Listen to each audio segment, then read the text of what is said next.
একটু একসাথে দাও, ছড়াই যাচ্ছে, দেবো। ছড়াই যাচ্ছে। আচ্ছা দেবো না, এই না, আস্তে আস্তে নিয়ে যাও, তাহলে ছাড়াবে না। হ্যাঁ আস্তে আস্তে রাখুন, বেশি দূরই না, বেশি দূরে নিয়ে গেলে ছাড়িয়ে যাবে, বেশি তলায় নিয়ে যাবে না।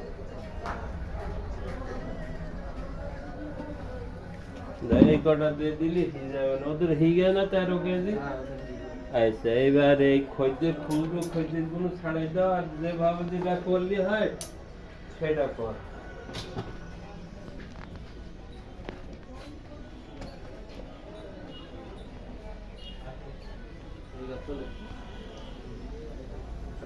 হুম এইবার তোলে ভালো তো, ভালো করে দেবেন তাই না, নিচে করে ধান কাটে তাহলে